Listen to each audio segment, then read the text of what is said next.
So good afternoon, everybody. I know that you're all grabbing your lunches and coming in, and I realize that some will still be coming in.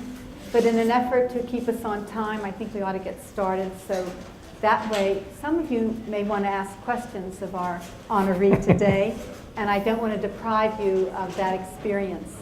For those of you I've not met, I'm Mary Ann Felice, a past officer of SAHM and SAHM, and it's my honor to have taken over the job of conducting the oral histories that Dr. Richard Brown himself started many, many years ago.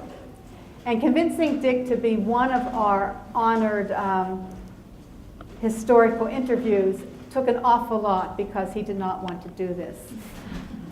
I can tell you that you're in for a treat. Dick is clearly a Renaissance man, as you will find out. And when I interviewed people about him, everybody loves him. Nobody had even one bad thing to ever say about him. They couldn't even give me a joke about him that I could use in order to talk about him. They said he was creative, that he was compassionate, that he was an outstanding teacher, that he was true to his ethics. And that was before they told me about what a great doctor he was. And that was before they talked to me about what a great dancer, poet, and artist he is. So when I talked with Dick, he told me about his philosophy about 3 phases of life. And the first he said was youth, which would talk about infancy and childhood, and then career, which talks about your education and your life work. And then he talked about the elder phase, which he calls redirecting one's life. So Dick, let's talk about your youth. Most of us think about you and San Francisco in the same breath, but I know you didn't grow up there. So where'd you come from? Well, you kind of summed up a lot here, kicking this off to discussion. Thank you very much. I'm really pleased to be here, and so many friends that know a lot about me that can really make some comments. They're going to know even more about you before today is. So, well, I'm a Minnesota boy.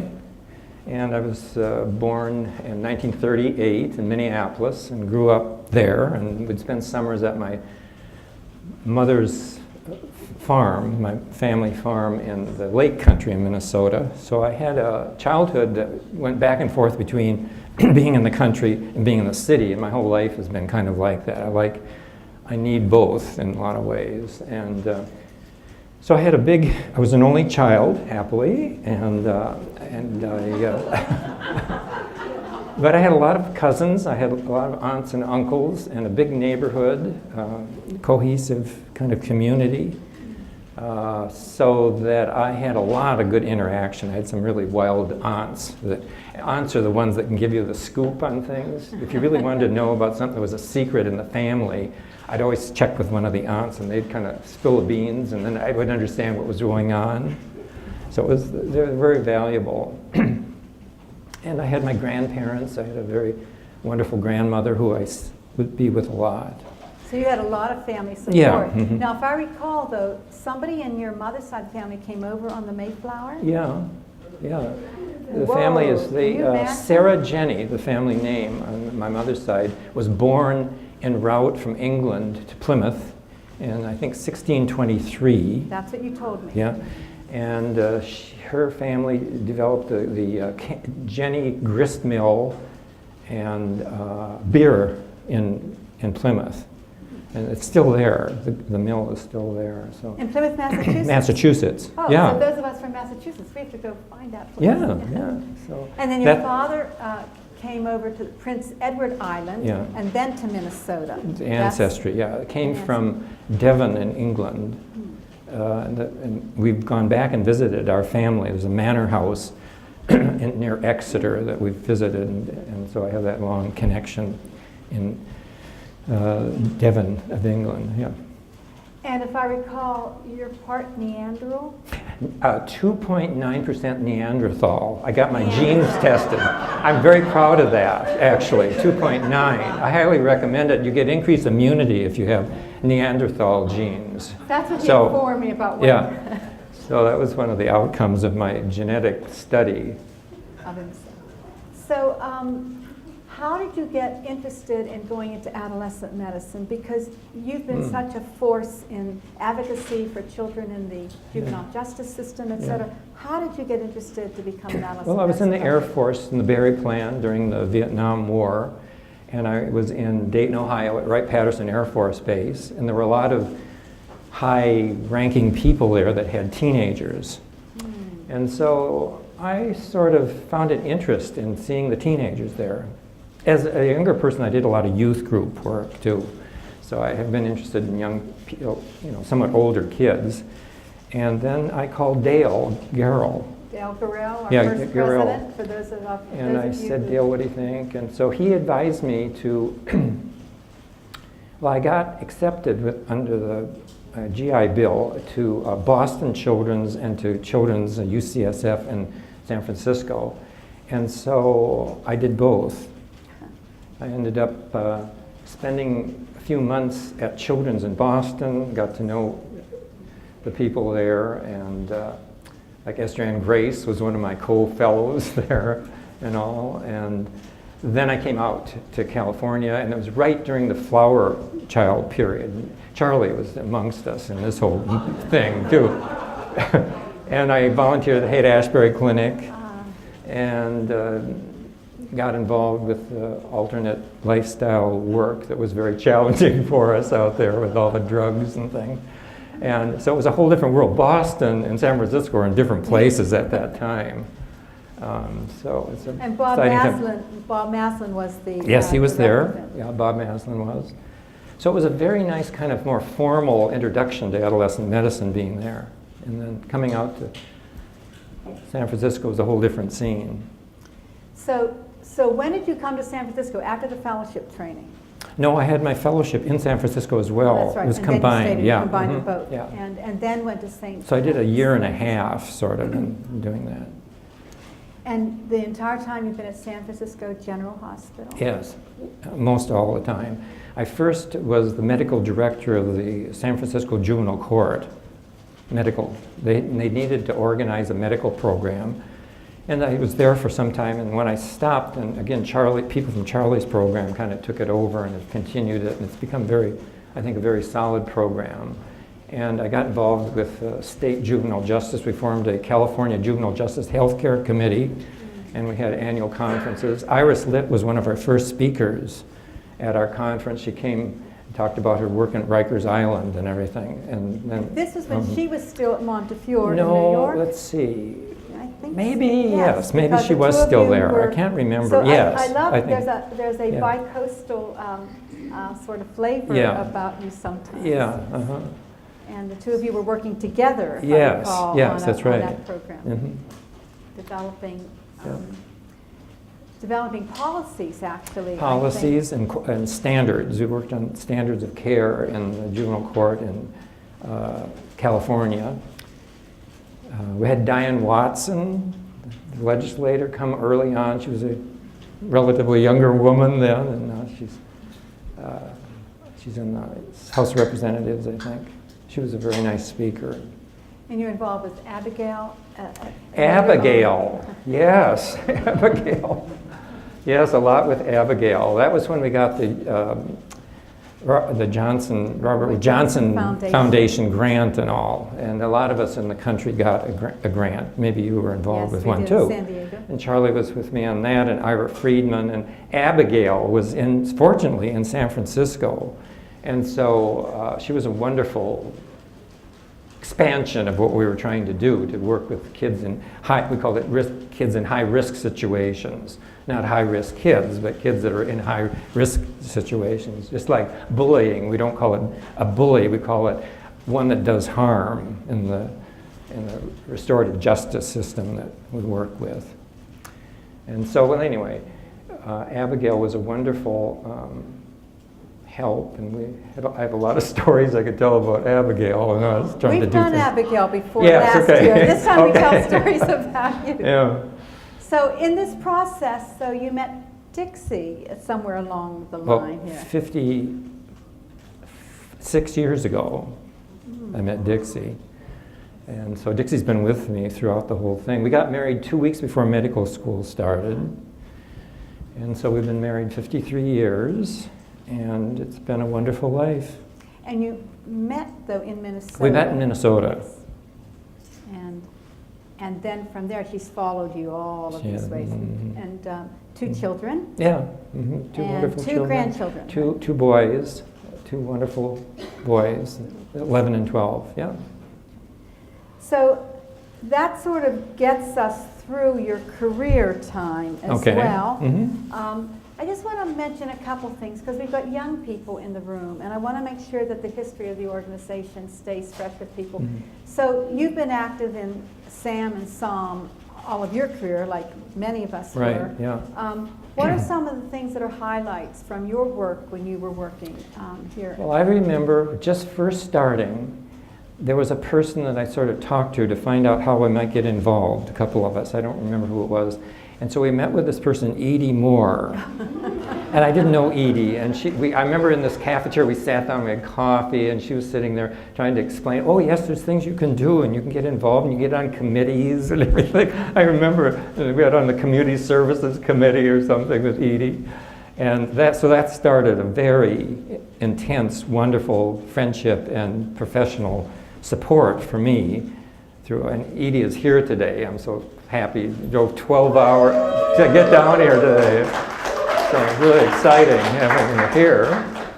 And so she was a big influence well, on absolutely, all of us, of course. Yes, exactly. She taught all of us how to run this organization. Yeah. Yeah, there's no question. What were some of the other activities, though, that you remember as SAHM evolved, that you were involved with, that you might want to tell this group that they could Well, there answer? were historical events that occurred along the way.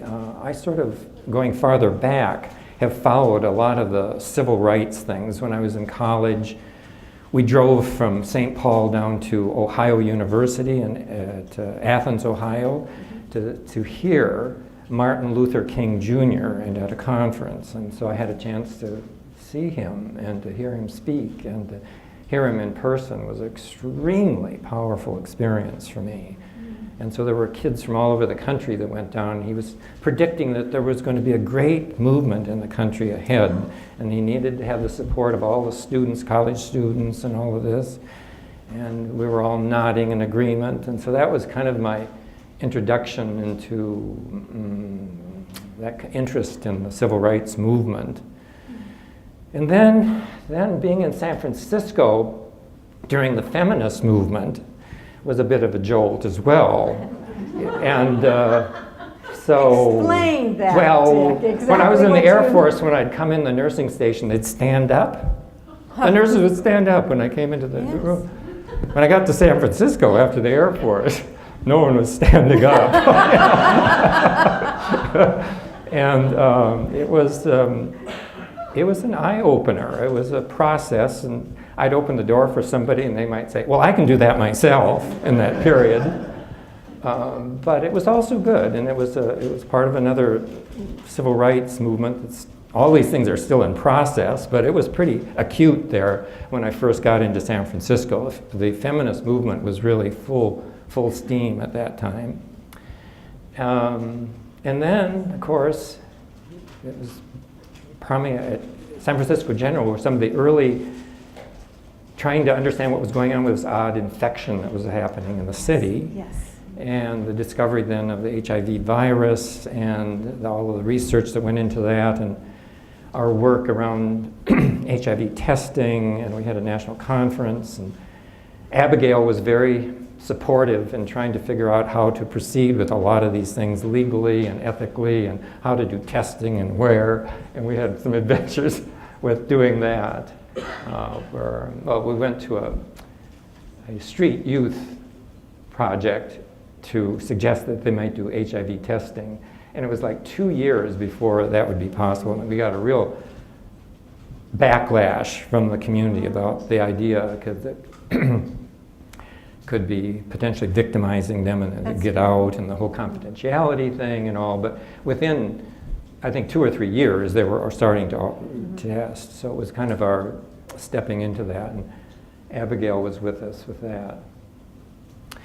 And you've also been very involved in some international work. Yes, yeah.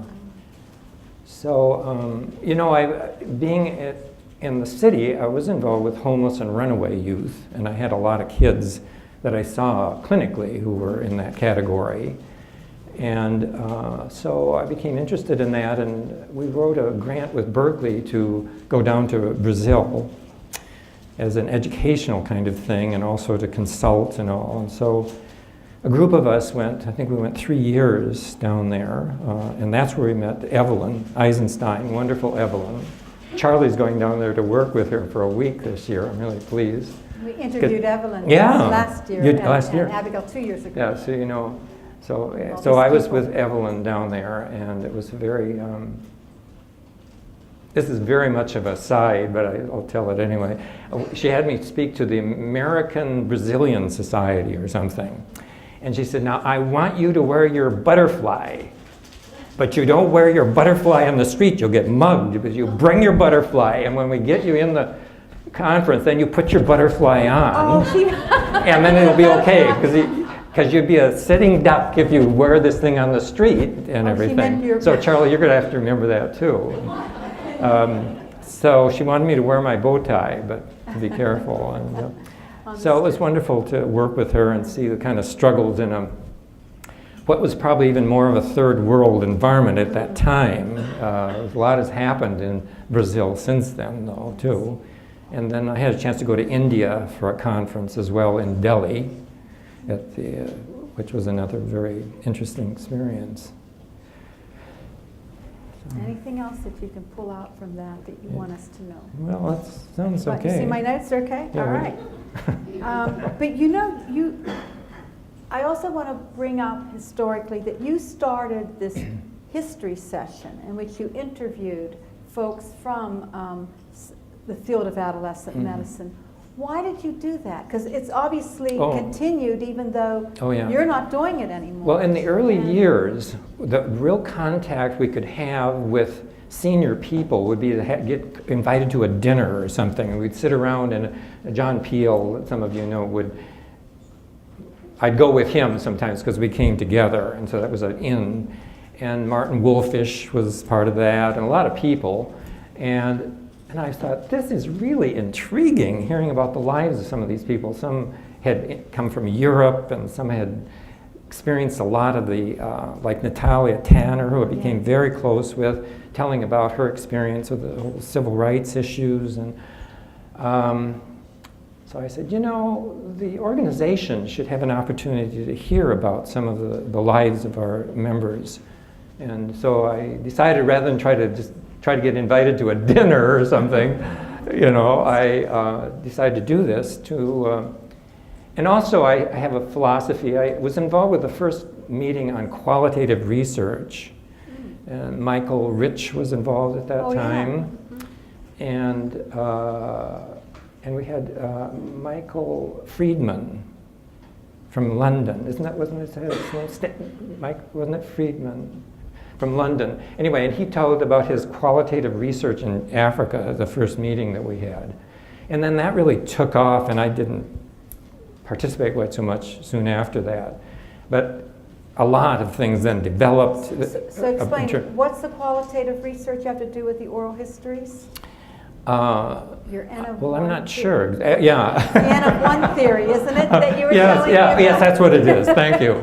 Yeah, the N of one is what I call it, and that is that I feel that a understanding of one individual in a profound way is a very significant experience, and it stands on its own. It doesn't have chi-square significance necessarily and all of this, but it's a very significant experience to know the details of someone's life in a qualitative kind of a way. So that was partly the reason that I thought of this idea.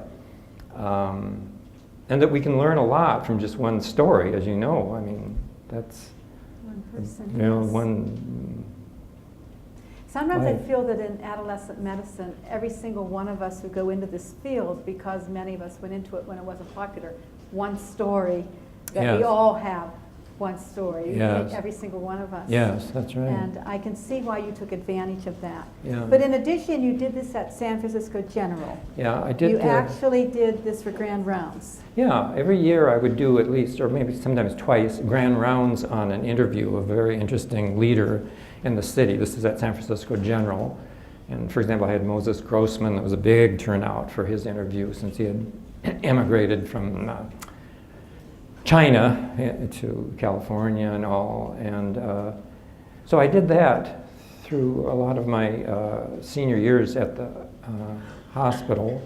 And then since then now, since I've got involved with the arts, I've interviewed various artists in Marin County.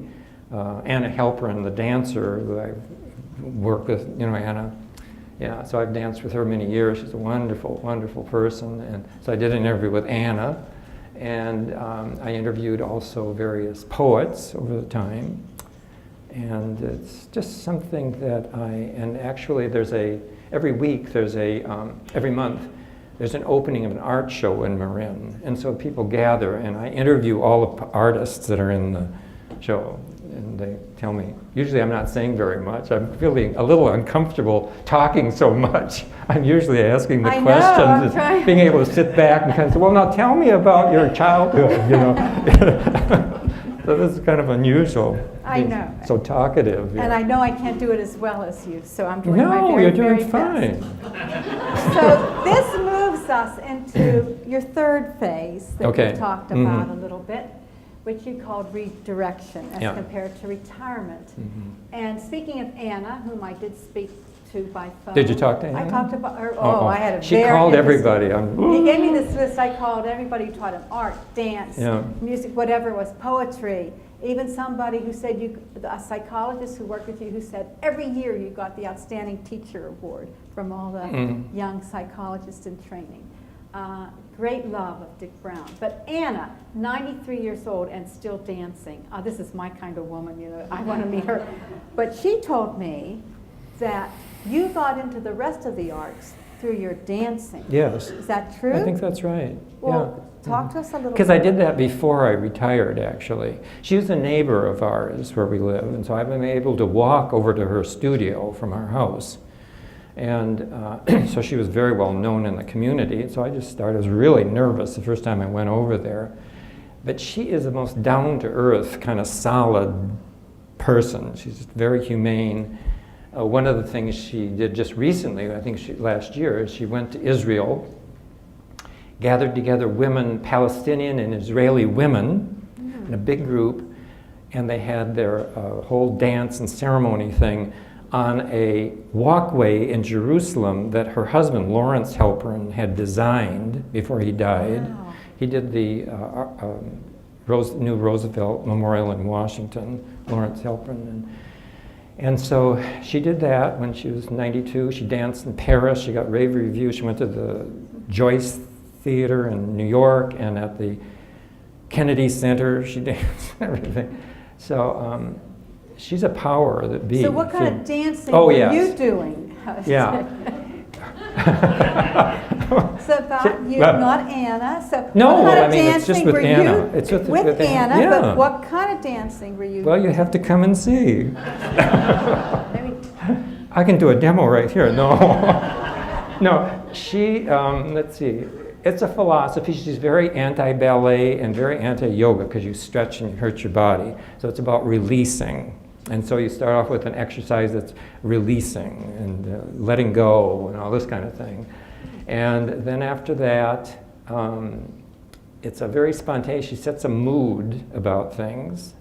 And it's a spontaneous kind of, you do whatever you want to do kind of thing.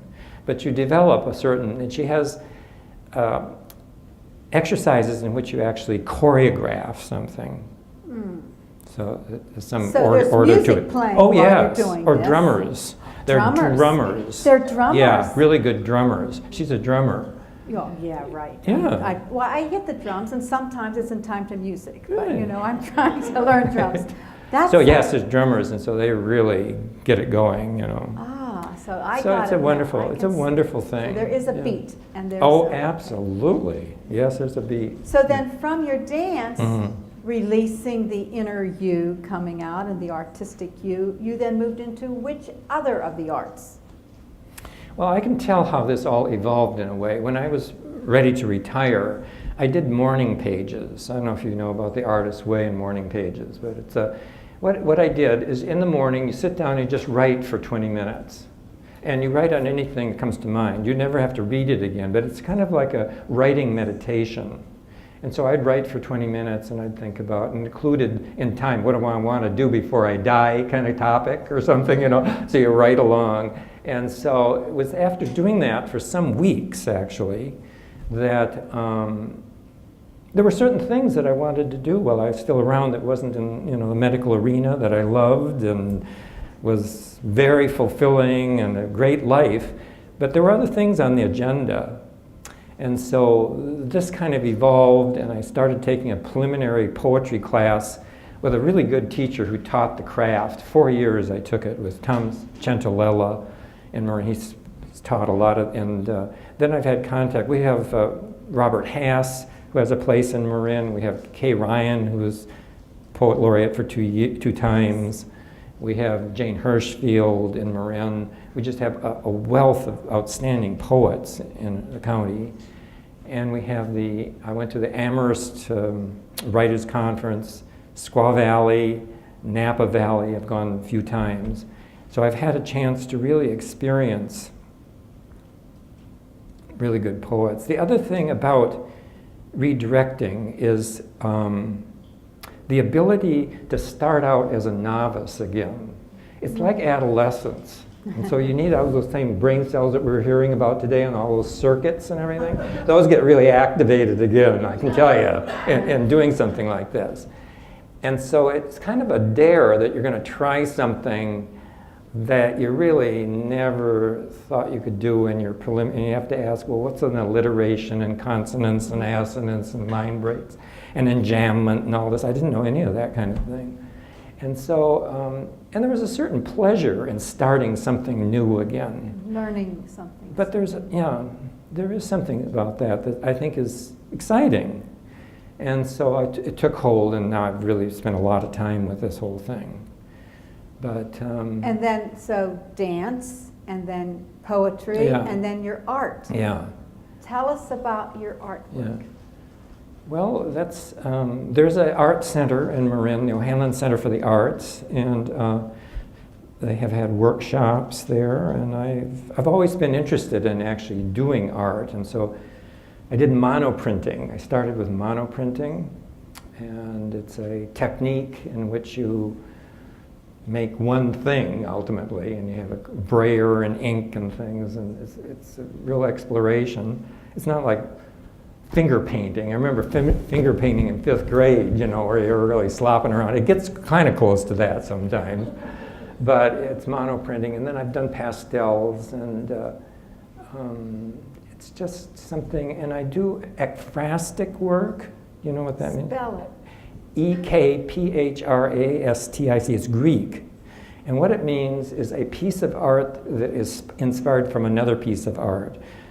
Yes. Yeah, so that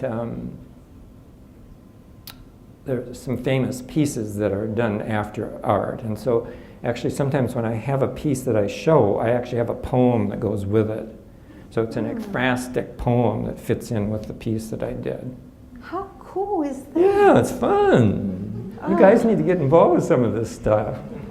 And so dance, poetry, and I know you're writing something right now in poetry. You told me last night. Mm-hmm. Tell them what you're working on now. Well, there are all kinds of I'm into the 21st century right now. I'm trying, you know, here. And so in poetry, there's some new cutting edge things that are happening, and one is called the meditative lyric. It's a new thing. It's kind of postmodern. And so I've been reading that, and I'm going to have a workshop with Jane Miller from Arizona, who comes and teaches in Marin, a wonderful teacher, and on very more innovative kind of poetry, right? And it's kind of like the high bun, which is a style that Basho, the Japanese poet did, and you write prose and then alternating a short poem, and then a prose section, and then a poetry section. You go back and forth. So it combines both prose and poetry. And of course the prose can be like a prose poem too, but you have the justified right and left of like a paragraph, and then you collapse it into a poem, and then you go back and forth. And Basho was one that started that in Japan, so it's a very fun technique. The form is really fun too. Well, when did you start the Real Men Write Poetry? Oh yeah, group? Real Men Write Poetry. So the women had a Valentine. Oh, it's Coco. Hi, I hear you. The women in Marin had a Valentine's Day reading, all women. And it's been going on for several years, and I thought, you know, it's about time that the men have a chance here. And so I formed a group of 5 men who are really good poets. And so every year we have a kind of a performance. We actually have a script. And we have multiple voice things and all that with that performance. And so it's just a wonderful thing to be able to have it with just the 5 of us. It's the 5 Real Men Write Poetry. Real Men Write Poetry, yeah. And they're going to interview you for something coming up that's too. coming up. So get used to this, because you're going to be interviewed again. I know you don't like sitting in that chair, you'd rather be in this chair. Yeah, that's true. They're going to tell them why they're going to interview you. Well, it has, because partly poetry, but I did start the Marin Poet Laureate for the first time with the help of the Marin Arts Council, and then that's changed. So now the library, the county library, is supporting us financially. So we have a two-year tenure of our Poet Laureate, and they're selected with a committee and all. And they have a project. Now, the present Poet Laureate is working on bullying, and he's developing probably a 300-page anthology of poetry, essays, and letters on bullying. He's doing. And we've been doing some workshops where we have poems, and then we discuss the whole issue of harm and restorative justice and harm intervention and prevention and all that. And we all have poems that we read in conjunction with that.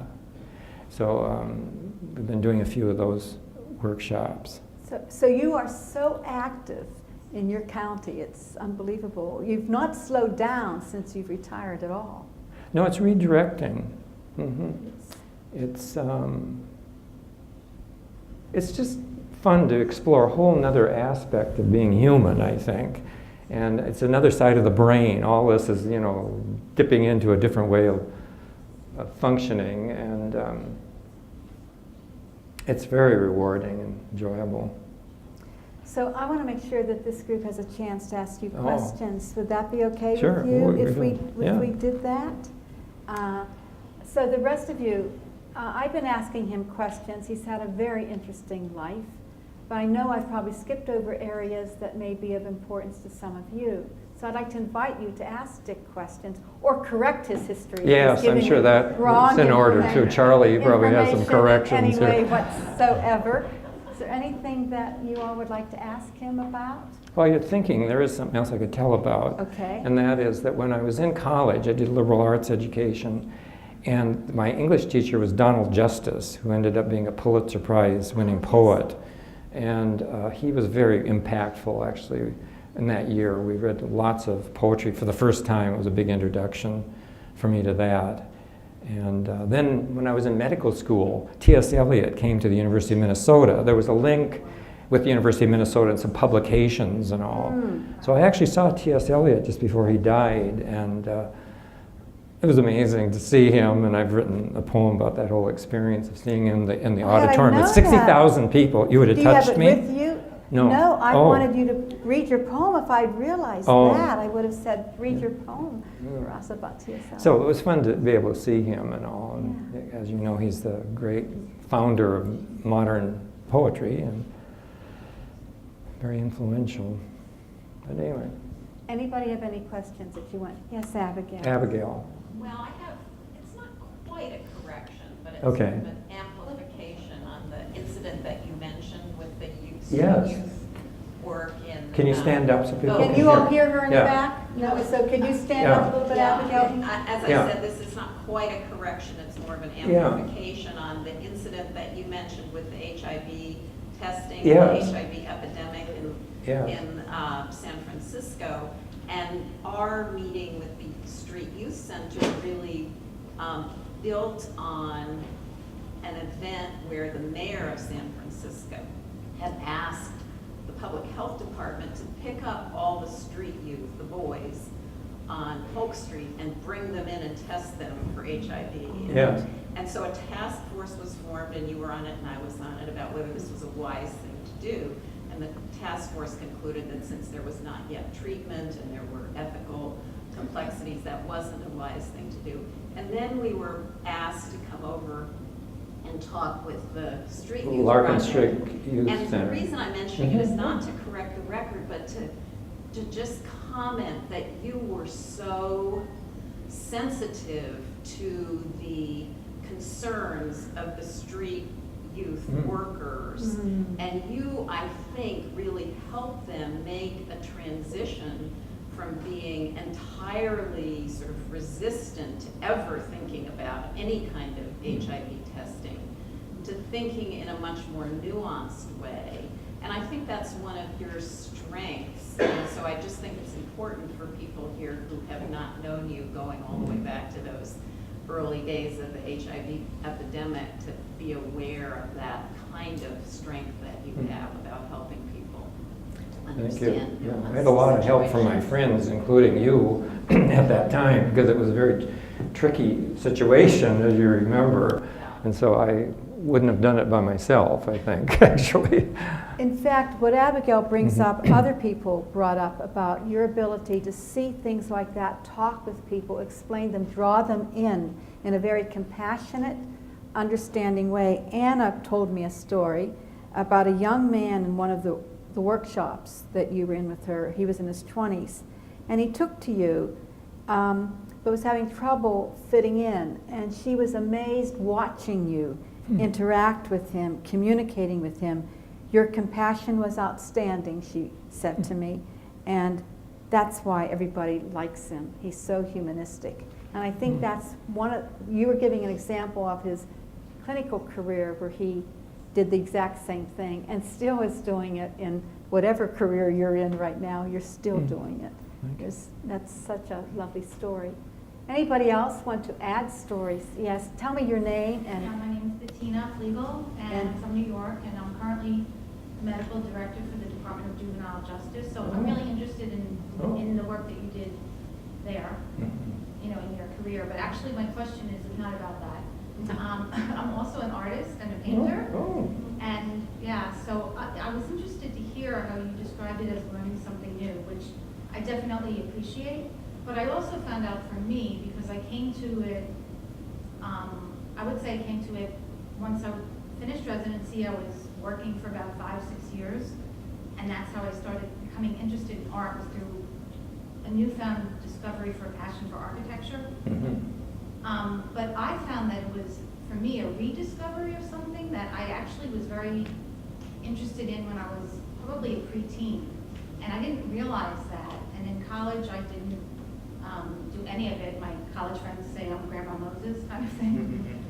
So I was wondering if you experienced that at all, like if you can look back earlier in your life and if you were sort of channeling it, but you went in a different direction. And then I have one second part of the question. Are you doing anything with students, medical students or residents, to sort of hone their appreciation for the arts, or to encourage them in that way, because it really does develop another side of your humanism, and I think it's important. I'm not doing it. I'd like to. Very, very good idea. I'm not doing that, but I think there is a place, particularly for poetry, in medical experience and all. There's a richness there.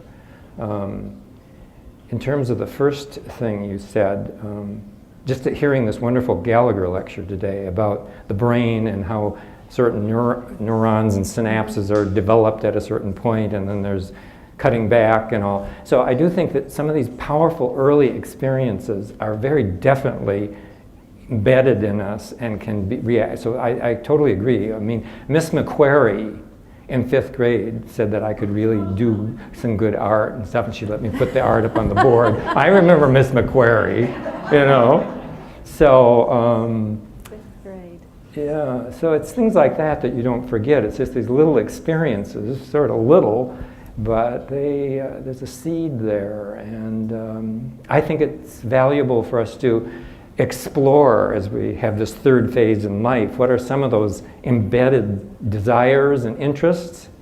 And you might be surprised, it may not have anything to do with what I'm talking about, but it may be theater or, whatever, or international relations, or I don't know, but all kinds of different interests that we can have as we transition. I should say that there is grieving, that leaving a wonderful career takes time, and there really is a sense of loss. And I went through that for really some time. I did go for 10 years consulting at San Francisco General after I retired. After immediately I retired, I went to Brittany. Iris Litt and my wife and a couple other people, we went to France, to Paris, and Brittany and Belle Ile, and it was kind of like a vacation, but I wasn't going back to work. And then for a year I didn't work, and then I started consulting in the Child and Adolescent Service at San Francisco General, and loved that, and did that every week for 10 years. So it was a way of keeping connected, in some ways, but it was also giving me time to do these other explorations. Adjust. It's true. Any other questions or corrections or comments that you all would like to ask? Don't hesitate. Yes. Coco.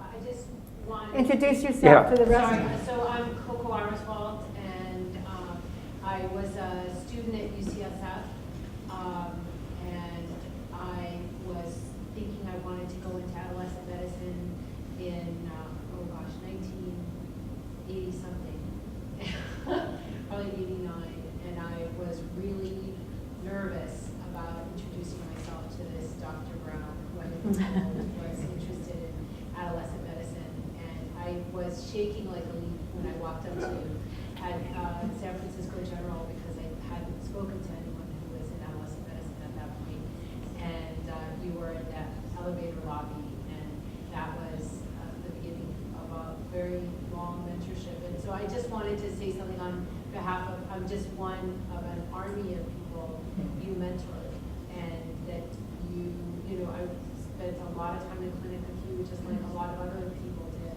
watching you be really so compassionate for people. And I think one of the things I learned from you was that it was okay not to be from someone's community, and to be really from a very different community, a very different place. Maybe Hunters Point is not Minnesota by any means, but that you could be listening and respectful and address people's needs no matter where you're from. That was a really amazing lesson.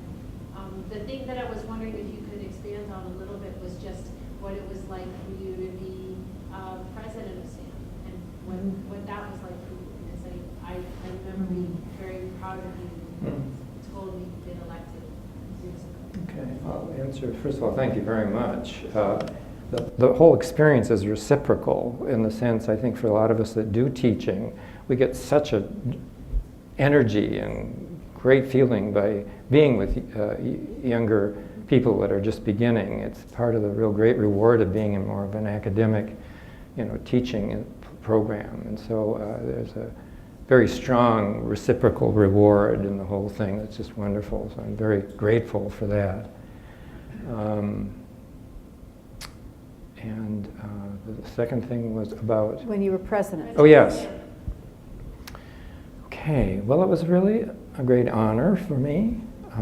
Things were in transition. The office was in the process, I think, of Moving. changing at that time.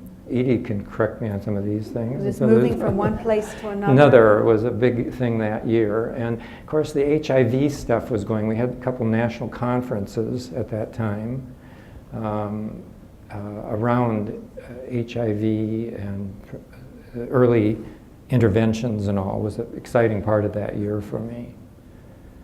But Adolescents were not privy to some of the early treatments. Remember, we were fighting for them to be able to get the same kind of treatment as adults or children, because they Right. were falling in that age range. Mhm. At the same time, Sam was in some transition period, and you took the helm of getting our ship through all that, Mhm. and did it very, very well, if I Mhm. recall, when you were president. Yeah, it was a transition time, and Edie did it very smoothly, I must say, with all the moving, you know, from a garage down in, what is it, what's the hills down there?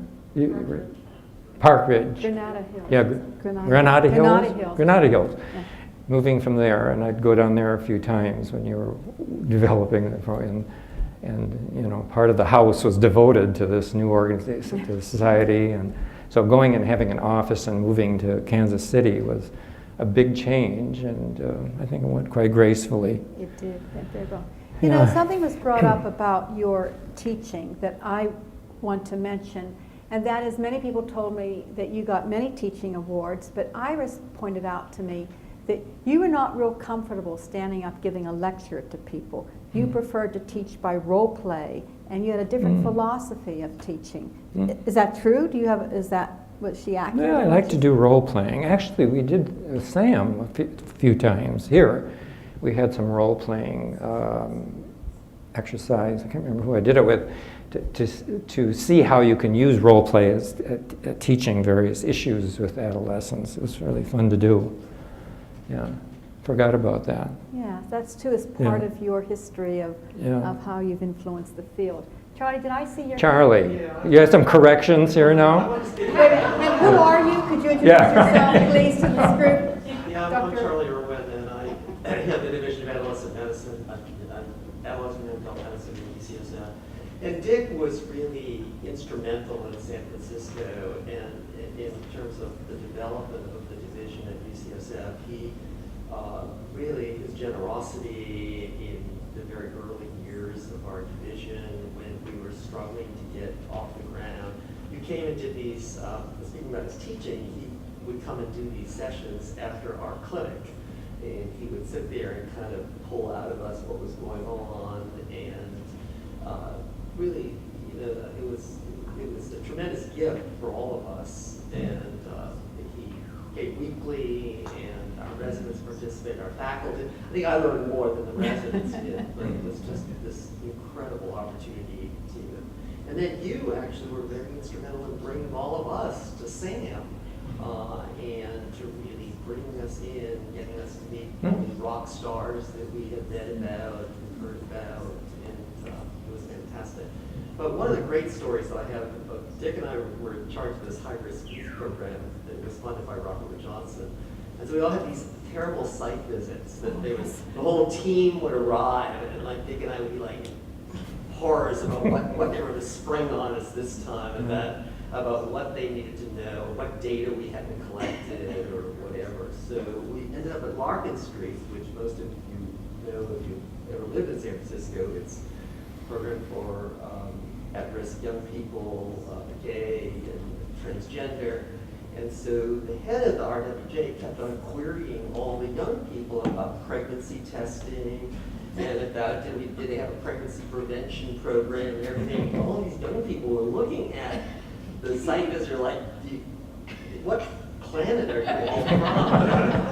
And like, Dick and I are sitting there like, how are we going to recover, from this, after these people leave and have done the damage, how do we reconfigure and kind of get credibility back with the group that we had struggled with? And, Dick was such a master. I don't even know how you did it, but it was like, I was like sitting there saying, I just want someone to take me out of the center. Do Sure. you remember that? Yeah. One other thing, speaking of the gay issue that you said, is that there are some very powerful services for sexual minority youth, we called it then, in San Francisco. And I had many patients that were identified in that way. And so it turned out that the American Academy of Pediatrics would meet in San Francisco periodically, and they'd ask me to do a panel of young people on their experience of being gay or lesbian or sexual minority. So I got from Lyric and from Larkin Street, I'd get a group of young people who'd have a dinner together, and these were kids, though, that were really out there. I mean, they were comfortable about doing this, actually, and were really skilled. And so we had this panel at the American Academy, and it was very powerful to hear their experiences. You know, like one kid left the Midwest and came out to San Francisco and called home and said, well, this is Ronnie. And they said, we don't know any Ronnie. We don't have any knowledge about a Ronnie, which was their family. Things like that, with this horrific rejection sometimes. And so that was kind of early on, when they were just starting to have that being a topic at the Academy. I did that, I think, 3 times or so. And then how did you get your credibility back with those youth after the Robert Wood Johnson Foundation left? Just did it, huh? I guess. We all had that experience. I remember they told us in San Diego how many things we did wrong and that I had to correct them. And I wanted to give the money back rather than have to change our whole program. And my chair at that time said to me, we don't give money back to foundation. You will make a plan to correct it. It'll just take you longer than you usually take to get anything done. So we all had experiences. Yes? I'd like to comment on this teaching. Tell me who you are. Mary Ott. I'm from Indiana, and I went to San Francisco General in 1994 as a pediatric intern, coming from Philadelphia with wide eyes. And Dick was my continuity clinic supervisor. So He's tell us sort of about the reason that. why I went into adolescent medicine. He got to be there before you, Charlie. But I have to say, like, you know, what he did for us, he taught us to listen to young people. Like, I remember, like, an early teen that I saw, and she had headaches and chronic headaches, and she was like a little intern. I just couldn't figure it out. He said, did you ask her if she eats breakfast? And she didn't eat breakfast. She had a headache at 10 a.m. You know, like, it was like little things like sort of listening and teaching us to listen to young people. Teaching us to look at the whole kid and think about development. Like the little Samoan 2-year-old, his mother said, everyone tells me he needs ADHD meds. And literally, like, the kid would, like, jump up on the table, run across the table, jump down, and do this circle, like, 20 times in the visit. And I was like, Dick, I think he just is 2. And he's like, Mary, you know, go with your gut. He's 2. And role play was a really big piece of it. I did my senior talk on interviewing adolescents. And Dick had me doing a role play, and Dick was the adolescents. And those of you who know me know I'm wound a bit tight, and I like things to be really organized. So I gave Dick his script, and he put it in his pocket.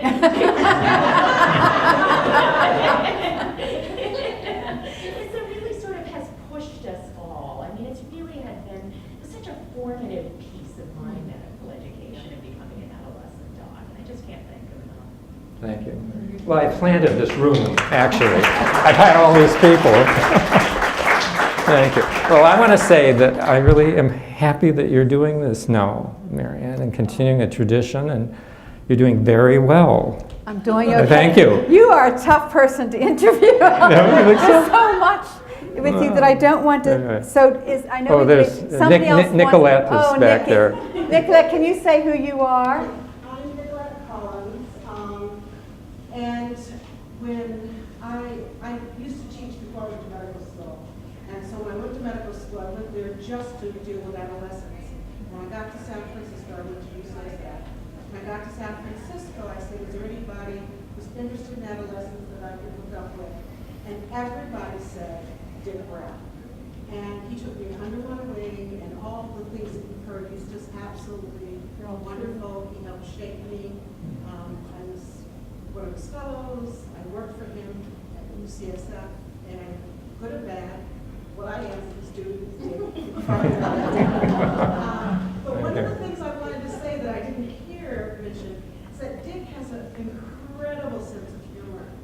And one of the things that I really enjoyed on a Friday, when we were just bombed in the clinic at San Francisco General, and Dick would get on, pick up the telephone, he put his finger down on the receiver bar, and he'd say, is this the travel agent for the Bahamas? He would do a whole thing for Yeah. about 5 minutes. Forgot about No, made us all feel so much better. So Thank you. so much. Yeah. Thank you. Still very creative. Thank you all very, very much. Our session has to end now because the program does continue. We want to keep everybody on time. But I'm sure that if any of you have any questions or anything you want to say to Dick or want to ask him, please come on up and say something to him. Thank you all very, very much for being here.